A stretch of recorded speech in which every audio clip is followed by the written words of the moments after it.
자, 지난 시간까지 퇴적암에 대해서 알아봤고, 오늘은 지질 구조에 대해서 알아볼 건데, 그 전에, 퇴적암, 우리나라에서 이제 퇴적 구조가 나타나는 동네들, 몇 군데 소개된 데가 있어서 잠깐만 훑어보고 지나갈게요. 여기서 뭐 시험 문제, 출제, 이런 거는 좀 가급적 안 하려고 해요. 구체적인 지명 나오고 뭐 이런 것들은. 좀 뭐 알아둬야 될 게 좀 있을 것 같아서, 제일 먼저 소개된 데가 경기도 화성시의 시화호가 소개되어 있네요.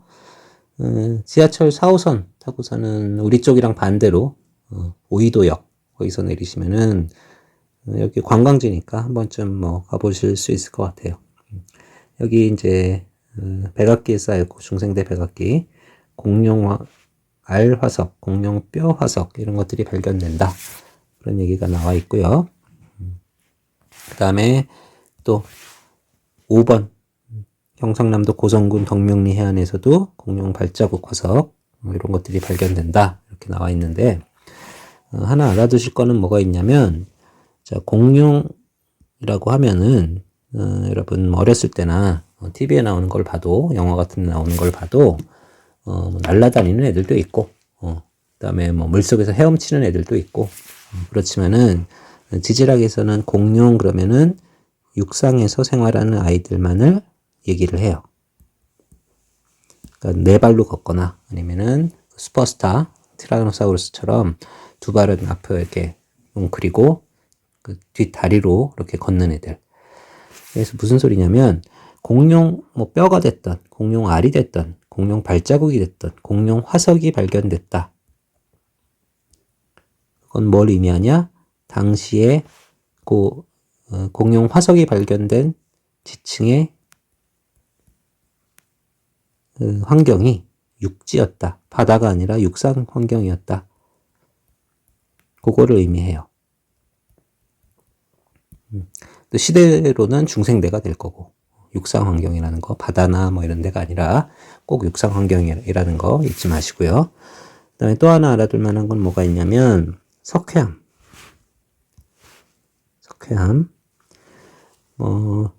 더 배우다 보면은 이게 뭐 육지에서도 형성되고 뭐 그럴 수도, 호수나 이런 데서도 형성될 수는 있지만, 일단 우리 고등학교 과정에서는 석회암이 나왔다 그러면은 그 석회암이 만들어질 당시 이 동네의 환경은 바다 환경이었다, 해양 환경이었다, 그렇게 바로 연관 지으셔도 큰 무리는 없을 것 같아요. 그 다음에 제주도 한경면에 있는 수월봉이라고 하는 동네는 화산재, 다시 말해서 무슨 돌이에요? 응해암. 응해암에 의해서 만들어진 지층이다. 그 정도 기억하시면 되겠습니다. 자, 지질 구조로 넘어가서 지질 구조, 뭘 지질 구조라고 하냐? 지층이나 암석이 지각 변동을 받아서 여러 모양으로 변형된 상태, 그걸 지질 구조라고 한다. 그래서 뭐 습곡, 단층, 전리, 부정합 이런 것들이 지질 구조에 해당이 된다. 하나하나 이제 알아볼 거니까.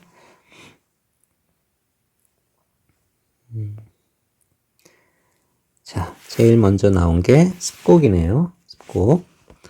양쪽에서 미는 횡압력을 받아서 지층이 휘어져 있는 상태, 이거를 습곡이라고 해요. 그러면 그 딱딱한 돌이 휘어질래다 보니까 지표면 근처에 있는 돌은 되게 차갑잖아요. 차갑고 딱딱한 상태니까 거기서는 만약에 이렇게 힘을 받게 된다면 휘어지는 게 아니라 깨지겠죠.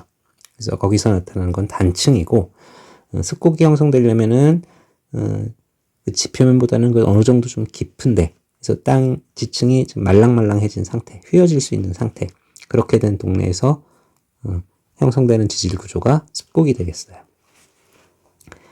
자, 여기 뭐 배사, 향사 이런 말이 나오는데 그게 뭔지는 알아봅시다.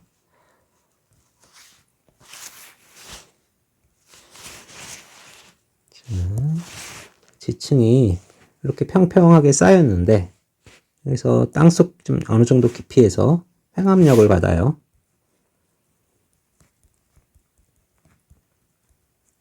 그러면은 지층이 이런 식으로 휘어지게 되겠지.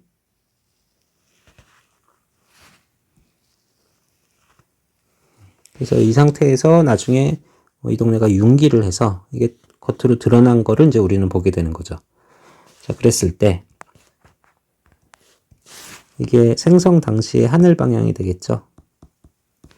하늘을 향해서 이렇게 불쑥불쑥 올라와 있는 구조, 요거를 습곡에서도 배사 구조라고 하고, 그 다음에 땅을 향해서 이렇게 푹 패여 있는 구조, 모양, 요거를 습곡 구조 내에서도 향사 구조라고 불러요. 자, 근데 이게 뭐가 문제가 되냐면, 지금 이 상태에서 얘가 1번 지층이고 얘가 2번 지층이라고 해봅시다. 그러면 일반적으로 밑에 있는 지층이 더 먼저 쌓인 지층이죠. 역전되지 않았다면 더 먼저 쌓인 지층일 거란 말이야. 그런데 배사에서는 그러면 여기가 지금 이 상태에서 보면 여기가 1번 제일 먼저 쌓인 거, 여기가 2번, 여기가 3번 이런 식이 되겠죠. 향사에서도 여기가 1번, 2번, 3번 이 상태가 될 거야. 근데 나중에 얘가 융기를 해서 이만큼이 침식을 당해버려. 더 이상 그러면은 그 단면을 보면 배사에서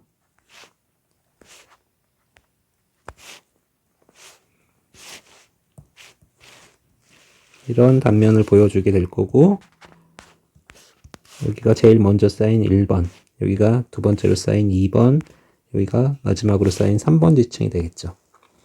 이걸 누가 모르겠어요. 근데 이걸 위에서 내려다봤다고 칩시다. 그럼 어떻게 보일 거냐면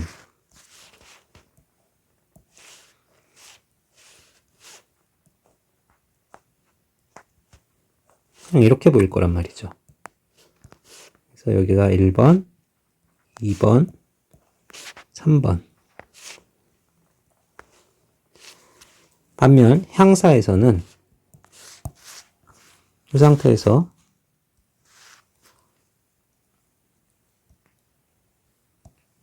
단면을 보면 이렇게 보이겠죠. 그래서 여기가 3번, 2번, 1번.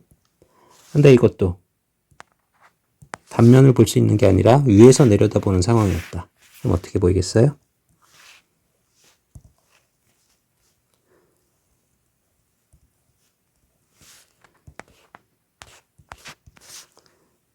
(3번) (2번) (1번) 이렇게 보일 거란 말이지.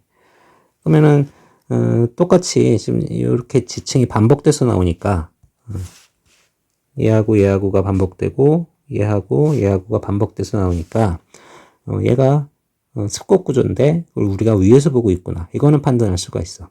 근데 얘가 배사냐 향사냐는 어떻게 판단해야 될까요?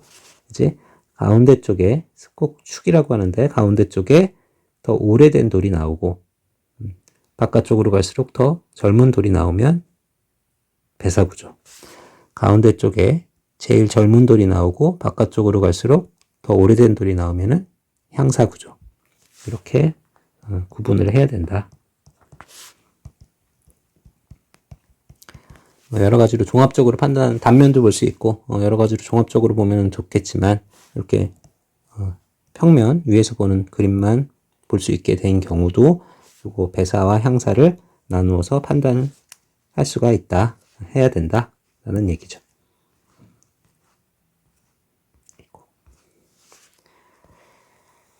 자, 그리고 두 번째로 나온 게 이제 단층이 나왔네요. 단층.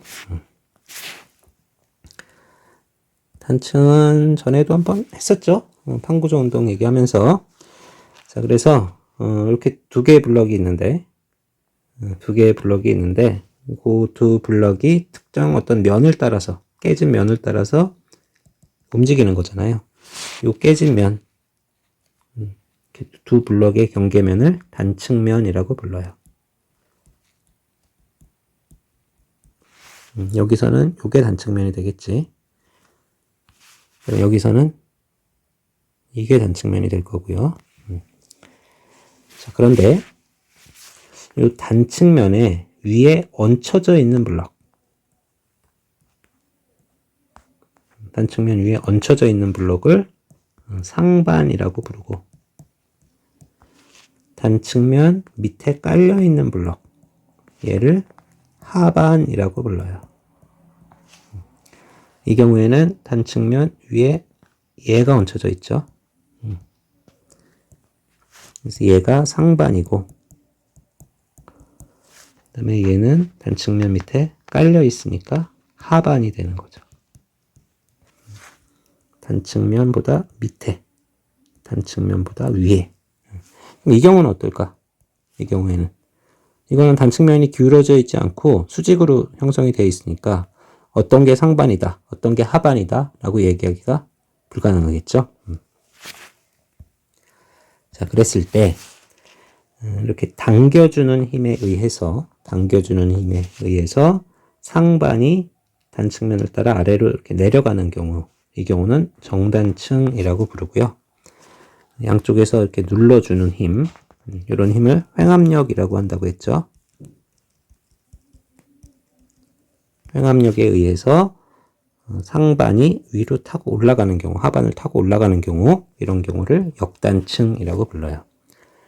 그 다음에 단측면이 이렇게 수직이 아니더라도 두 블럭이 서로 이렇게 엇갈려 지나가는 경우, 이런 경우를 단층 분류상으로는 주향이동 단층이라고 부른다고 했죠. 단측면이 수직이 아닌 경우도 주향이동 단층 가능한 거 한번 그려볼까요?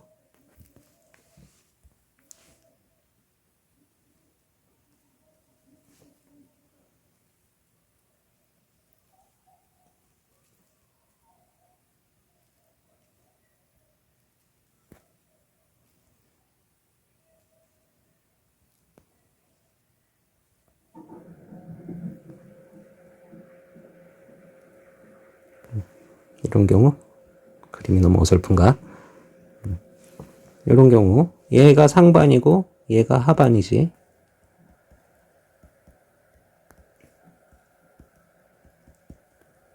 하지만 상반이 하반을 타고 올라갔다든가 미끄러져 내려온 게 아니기 때문에 이런 경우는 주향 이동 단층에 속하겠다. 그래서 전에도 한번 말씀을 드렸던 것 같은데, 발산형 경계에서는 주로 잡아당겨주는 힘이 작용을 하잖아요.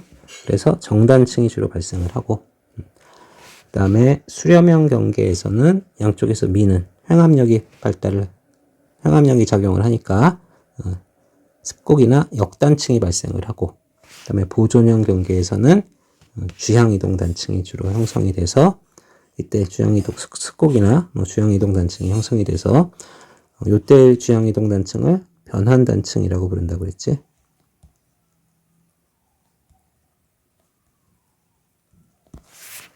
자, 그런 거 좀 기억해 주시고요.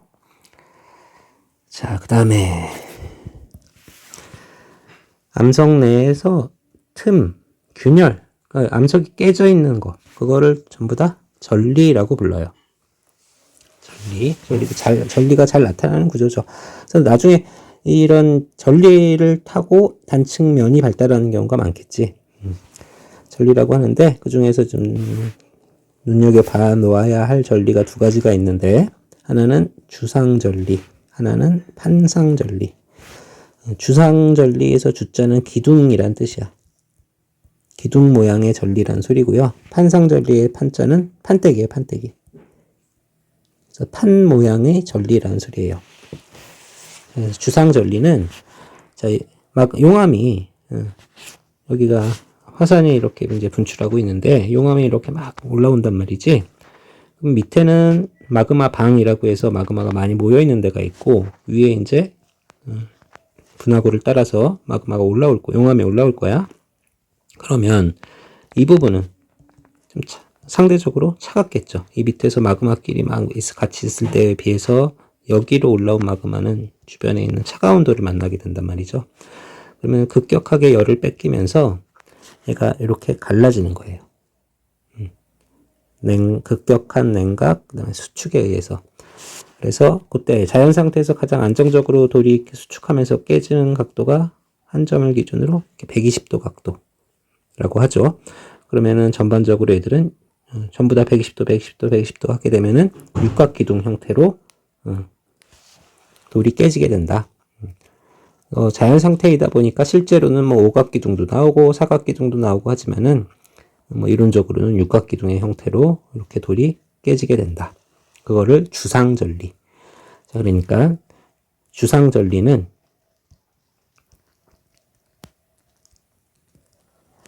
화산암에서 주로 나타나고요. 생성 원인은 급격한 냉각 때문이다. 이렇게 정리를 하시면 되겠습니다. 보통은 육각기둥의 형태. 그리고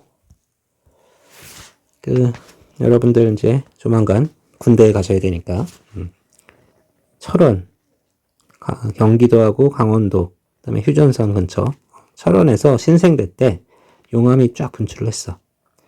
분출을 해서 현재 그 한강보다 북쪽에 흐르는 임진강, 한탄강 이런 강들이 있거든요. 그 강을 따라서 용암들이 막 흘렀어. 그러면 이제 걔들은 열을 뺏기는 게 이렇게 흐르면서 열을 뺏겼기 때문에 기둥이 주상절리가 이렇게 하늘을 향해서 솟구쳐 있는 형태의 주상절리가 아니라 옆으로 누워있는 형태의 주상절리들이 발달을 하고 있어요. 그래서 나중에 철원에 백골부대에 배속받으셔서 훈련하다가 이런 주상절리가 누워있는 걸 보게 될 수도 있다. 자, 그 다음에 판상절리는 지금 요 그림이 딱 좋은데 마그마가 땅속에서 식어서 굳어졌단 말이야. 그러면 이건 화산암이 아니라 심성암이겠죠. 그리고 얘들은 이 안에 있으면서 이렇게 많은 돌들한테 지층에 많은 다른 돌에 눌려있는 환경에 적응이 돼 있어요. 그러니까 높은 압력을 버티는 거에 적응이 돼 있단 말이야. 근데 나중에 얘가 이렇게 융기를 해서 땅 밖으로 노출이 돼. 뭐 설악산, 북한산, 도봉산 다 이런 식으로 노출된 암석들이잖아요. 그러면은 얘는 눌리는 거에 적응되어 있는데 더 이상 눌러주는 그 위에 지층이 없으니까 어떻게 되냐면 겉부분이 이렇게 양파 껍질처럼 떨어져 나가는 전리가 나타난다. 혹은 내부의 전리가 발달하더라도 이 압력이 사라졌으니까 가로 방향으로 판 모양으로 전리가 발달을 하게 돼요. 그래서 판상전리는 심성암에서 나타나고 생성 원인은 압력 감소다. 그래서 주상전리하고 판상전리가 원인이나 나타나는 모양이나 이런 양상이 좀 다르죠. 자, 그 다음에 또 나온 지질 구조는 부정합이라고 해요. 부정합. 자, 지층이 연속적으로 쌓였을 때 인접한 지층, 윗지층과 아랫지층의 관계를 정합이라고 불러요. 그럼 부정합은 뭐겠어? 연속적으로 쌓이지 않았다는 소리가 되는 거죠. 그래서 뭐 조류운동, 조산운동 이런 말이 나왔는데 조류운동은 지층이 위아래로 수직 방향으로 움직이는 현상을 얘기하고 조산운동은 수렴형 경계에서 습곡산맥 형성되는 거 그거 생각하시면 돼요. 그럼 조류운동은 뭔 일이 있길래 땅덩어리가 통째로 위아래로 올라가냐? 가령 이렇게 땅이 있었는데 단면을 생각을 해볼까요? 이렇게 땅이 있었는데 빙하기가 돼서 빙하가 이만큼 멈춰졌어. 그럼 땅이 어떻게 돼요? 이 무게를 감당하느라고 살짝 이렇게 아래로 휘어지게 된단 말이죠. 이런 거를 뭐라고 불러요? 침강한다라고 얘기를 하고, 자, 이렇게 휘어져 있었는데 나중에 간빙기가 돼서 얼음이 없어졌어. 빙하가 없어졌어. 그러면은 얘가 또 다시 어떻게 되냐? 위로 올라가요. 그런 걸 뭐라고 부르냐면은 융기한다라고 얘기를 해요. 그래서 융기와 침강을 다 통틀어서 조류운동이라고 부르는 거죠. 자, 고를 때 조류운동이나 조산운동이 있었을 때 지층이 연속적으로 쌓이지 못하는 경우가 생겨요. 그 경우는 뭐 교과서 그림도 괜찮은데 별도로 그림을 좀 그려가면서 설명을 합시다. 자, 먼저 흰색 지층이 이렇게 잘 쌓이고 있었어. 그렇다는 얘기는 여기가 퇴적이 가능한 퇴적 환경, 바다 밑바닥이나 아니면은 뭐 큰 호수의 밑바닥이었다는 소리겠죠. 그런데 이 동네가 융기를 해.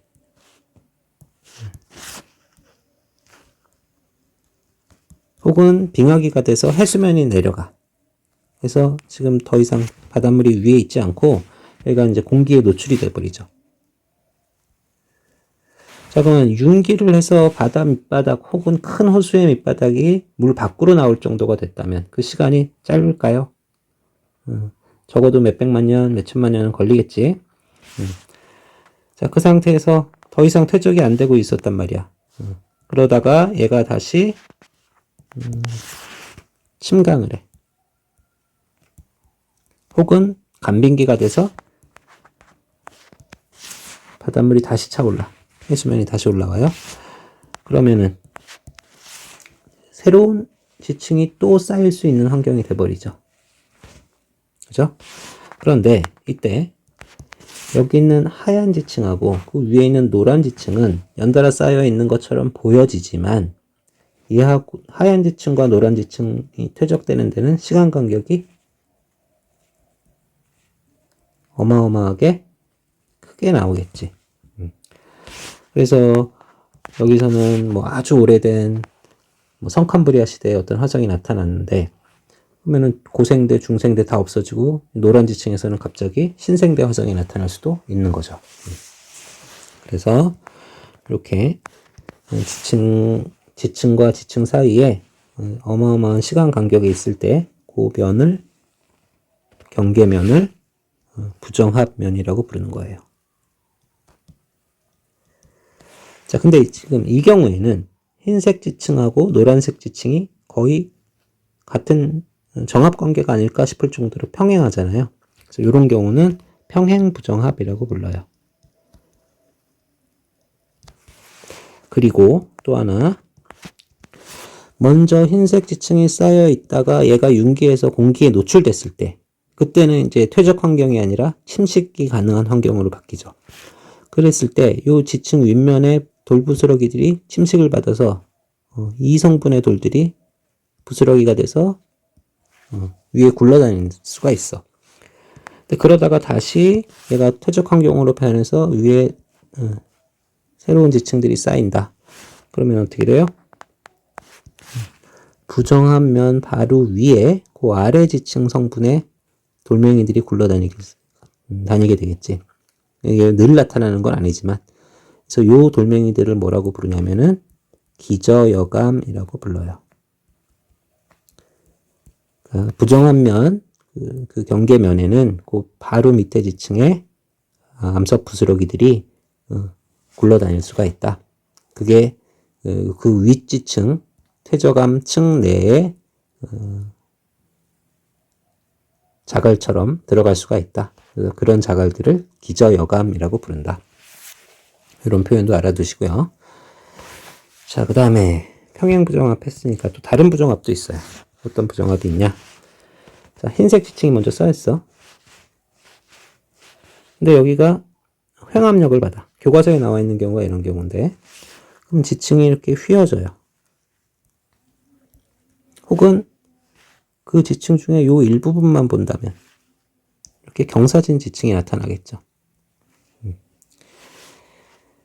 그랬을 때 일단 다시 그려봅시다. 밑에다가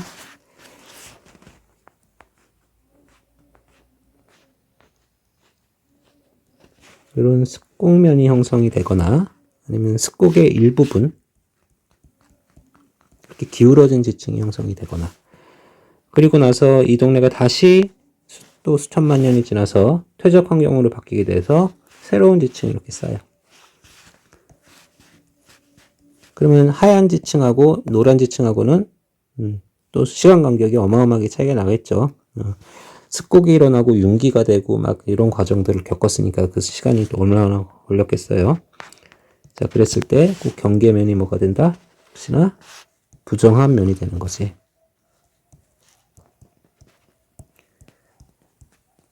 자, 근데 이 경우에는 요 밑에 지층의 지층 방향의 층리 방향이랑 위에 지층의 층리 방향이 서로 어긋나 있죠. 그래서 이 경우는 경사부정합이라고 불러요. 역시나 흰색 돌 성분의 기저효감들이 굴러다닐 수도 있고 늘 그런 건 아니지만 노란 지층 내에 흰색 지층 성분의 암석이 나타날 수도 있다. 기저효감의 형태로. 자, 그 다음에 이제는 난정합이라고 하는 걸 할 건데 좀 재밌는 얘기지만 재미는 없고 자, 우리 학교에 있는 동네 이름이 안암동이죠. 그 다음에 서울 사대부고 있는 동네 이름이 종암동이고 성신여대에 있는데 동네 이름이 도남동이죠. 자, 공통점이 뭐야? 요게 공통점이죠. 왜 이런 이름을 붙이게 됐냐면 이 동네, 이 일대 밑바닥이 전부 다 화강암으로 되어 있어요. 화강암이 어떤 동네가 융기를 하면서 겉으로 이제 좀 드러나고 그 위에 뭐 성북천이나 이런 게 흐르면서 퇴적이 또 일어난 거죠. 그러니까 화강암 위에 퇴적암이 생겼다. 겹쳐져 있다. 토양이 겹쳐져 있다. 이렇게 볼 수가 있는 거죠. 자, 그런 식으로 밑에 화강암이나 뭐 심성암 계열, 화성암이 있거나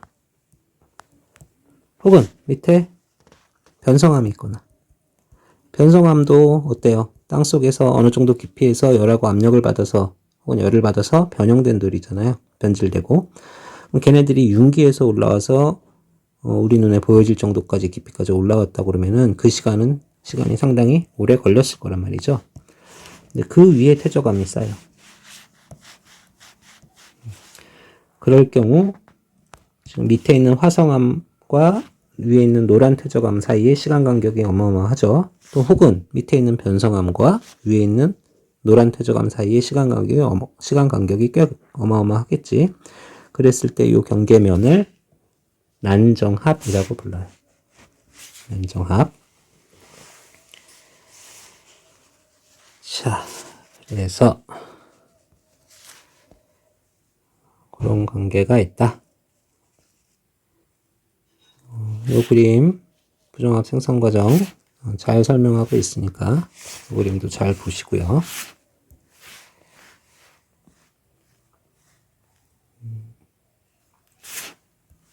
어쨌든 부정합의 포인트는 상하 지층 사이의 시간 간격이 매우 크다. 이게 포인트가 되겠다. 자, 그리고 관입과 포획. 자, 뭐 관입, 암상, 암맥 뭐 이런 거 구체적으로 나누는 거는 별 큰 의미가 없어 보이고요. 마그마들이 이렇게 한 군데 땅속에 몰려 있다가 마그마 방, 마그마 체인버 이렇게 부르거든요. 그 상태에서 전리가 형성됐다든가 아니면 지층과 지층 사이에 어떤 좀 경계면, 층리면에서 거기가 좀 약하다든가 그런 데를 비집고 마그마들이 이렇게 들어온단 말이지. 그래서 그게 완전히 화산 형태로 해서 땅 밖으로 나가면은 그건 분출한다 그러고요. 그 다음에 중간중간 이렇게 들어차 있는 거, 이렇게 들어차 있는 거, 요거는 관입한다라고 얘기를 해요. 자, 근데 이 와중에 무슨 일이 벌어질 수가 있냐? 두 가지를 생각을 해야 되는데, 하나는, 초록색으로 할까? 뜨거운 마그마가 올라왔으니, 그 주변부는 어떻게 될까? 열을 어마어마하게 받았겠지. 그러나 녹지는 않고. 그럼 뭐가 형성되는 거야? 변성암이 형성이 되는 거죠. 그래서 변성암이 형성되는 지역, 영역이란 뜻으로 이런데 변성대가 형성이 된다. 근데 변성암이라는 건 나중에 뭐 기회가 있으면 배우겠지만 열을 받아도 변성암이 형성이 되고요. 열만 받아도 그다음에 열하고 압력을 다 받는 경우도 변성암이 형성이 돼요.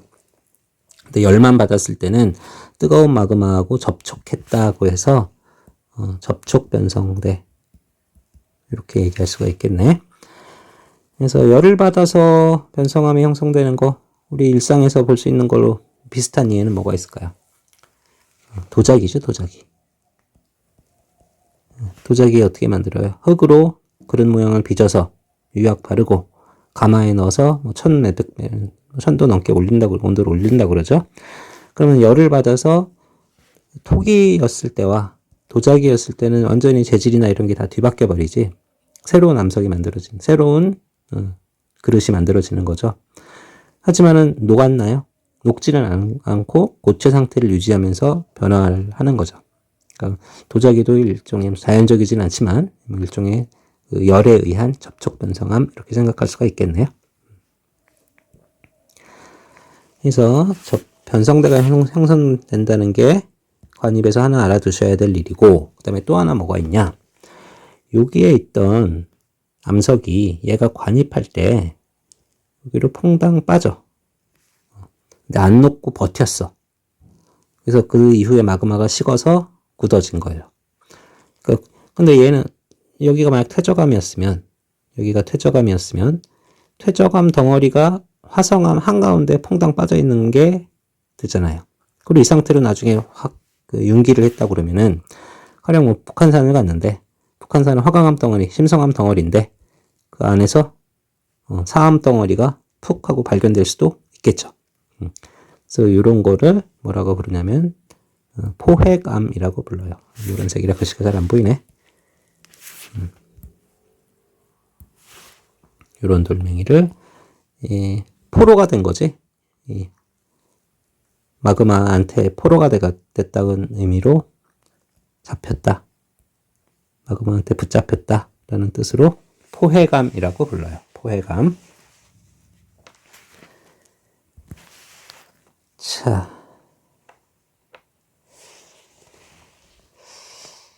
그래서 이제 관입의 경우와 분출의 경우가 좀 다를 수가 있는데 그거 하나만 더 하고 이제 마무리 지읍시다.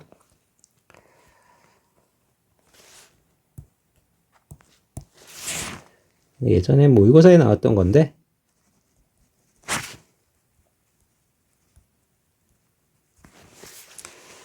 자, 이런 경우예요. 흰색 지층이 쌓여 있었고 그 위에 노란색 지층이 쌓여 있었어요. 이건 뭐 정합관계여도 상관없고 부정합이어도 상관없고 그러다가 나중에 마그마가 이렇게 들어와. 그래서 흰색 지층하고 노란색 지층 사이에 쫙 퍼져.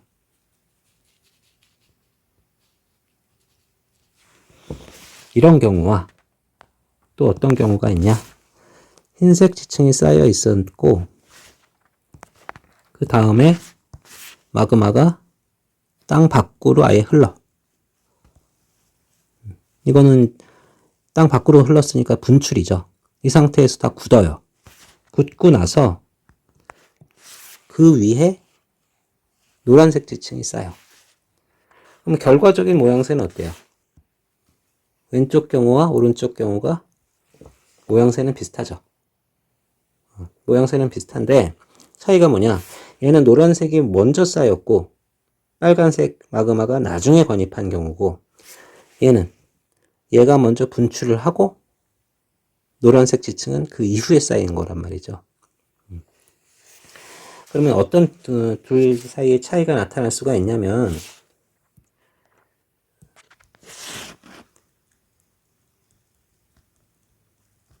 변성대에서 차이가 나겠지. 자, 얘는 요 부분도 변성대가 될 거고 요 부분도 다 변성대가 될 거예요.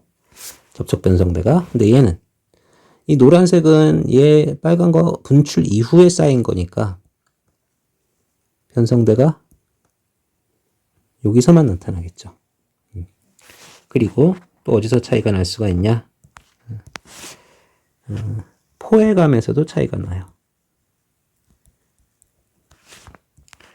자, 흰 돌이 먼저 있었으니까 마그마가 들어오는 과정 중에 흰돌의 부스러기가 여기에 퐁당퐁당 빠질 수가 있죠. 그 다음에 노란돌도 먼저 있었으니까 이 부스러기도 마그마가 들어올 때 퐁당퐁당 빠질 수가 있죠. 그러니까 관입의 경우에는 노란돌의 포획감, 흰돌의 포획감이 다 나타날 수가 있어. 반면에 분출의 경우에는 아직 노란돌은 존재하지 않을 때였으니까 흰돌의 포획감만 나타난다. 그렇겠죠? 그 다음에 또 하나 차이는 어디서 나타날 수가 있냐? 기저여감이 나타날 수가 있다. 자, 얘는 화성암 위에 그 노란돌이 쌓인 거니까 지금 여기가 일종의 난정압이 되겠지. 그러니까 노란돌이 쌓이기 전에 요 분출한 빨간 돌의 알맹이들이 여기에 기저여감의 형태로 굴러다닐 수가 있겠죠. 반면에 얘의 관입의 경우에는 얘의 부스러기가 기저여감으로 굴러다닐 수가 없죠. 그러니까 여기서는 기저여감이 나타날 수가 있고 여기서는 흰돌과 노란돌의 포획감이 나타날 수가 있는데 여기는 흰돌의 포획감만 나타나고 그다음에 변성대에서도 양쪽이 좀 차이를 보인다. 이렇게 비교하는 문제가 예전에 모의고사에 한번 나온 적이 있었어요. 자, 오늘 여러 가지 배우느라고 정신없었을 텐데 자세한 거는 오프라인 때 다시 한번 복습을 하기로 하고요. 오늘 수고 많았습니다. 영상으로 하는 수업은 여기서 마치겠습니다.